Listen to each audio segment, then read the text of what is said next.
Welcome to this BVTV Network Trilogy, coming to you from the UK Studios of BizVision. I'm your host, Malcolm Gallagher. The pandemic and the subsequent Great Resignation has given many company leaders the jolt they needed to understand the importance of people to the future of their business. Not brands, not products, not digital transformation, but people.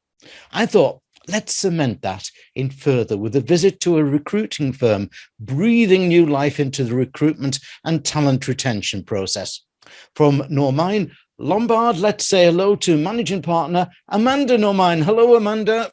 Hello, Malcolm. How are you today? Well, you're in lovely Portland, Oregon, and in a matter of minutes, we're going to get the most terrific storm here in the northeast of England. Again. Oh. So after I've finished with you, I'm off to get the duvet and a glass of wine.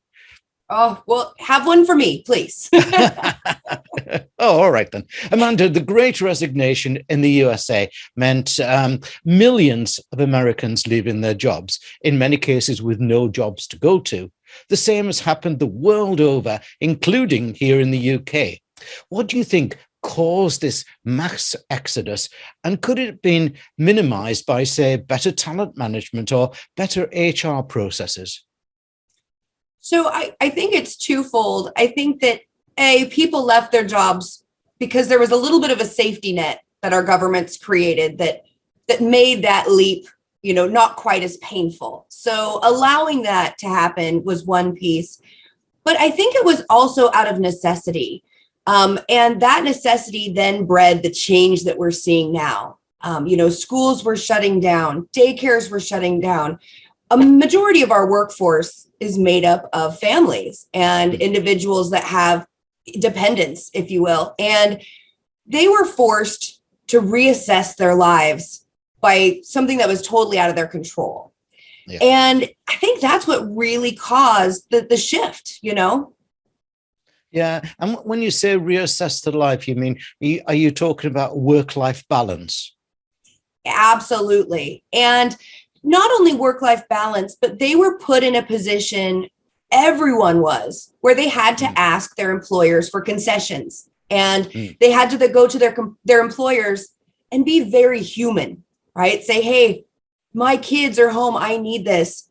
I've fallen ill. I need X amount of weeks off, or I have someone in my home that's ill. Many of us have this work ethic that's grained in where if you're not dead, you should probably be at your desk. Yeah. That ended a few years ago when the pandemic started because people realized, wait a minute, I matter more than this job. And that entire realization shifted the power from employer to employee. Yes. And I feel though a lot of leaders or employers have struggled to be able to understand the new need to be, should we say, be compassionate and understand employees rather than treat them as, well, we call it over here cannon fodder. I don't know what you call it there, but, tick box stuff. Yes. Absolutely. And I think that it's varying across different industries, and not all companies are this way, of course. Yeah. But there are a lot of companies that we work with, and we do a lot of coaching around them wanting to get back to the good old days, right? My employees are all in here. They're all working 8-hour days in office where I can see them. And that's kind of a thing of the past. And it's those employers that didn't get it, right? I'm like, if 2 years of having vacant hallways didn't shake you up, I don't know what will. Yes, yeah. It almost feels like that they want to go back to, battery hens who which are in farms and everything and have to sit in the little cubicles, whereas, these days we want free range, don't we? Absolutely. And it comes back to control too. And what I'm finding is companies that evolved in the last few years and realized that there are a lot of tools that allow us to still maintain control and an understanding for what our workforce is doing. Right. It's those that did not evolve. It's those that now they're like, okay, pandemic's over, everybody back to your office. Those are the ones that are having a really hard wake-up call, because I personally don't think that the workforce and the landscape will ever be the same again.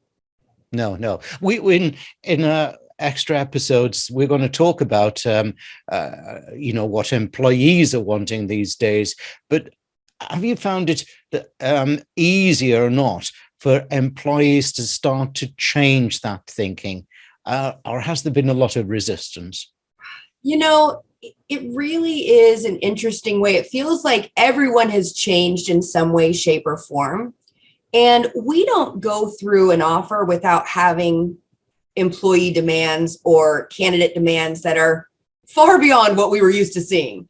So I think this has really trained candidates and employees that, hey, you have rights. You have the ability to ask for these things, and the company's hands are kind of tipped, right? Like, do you want to have a company or not?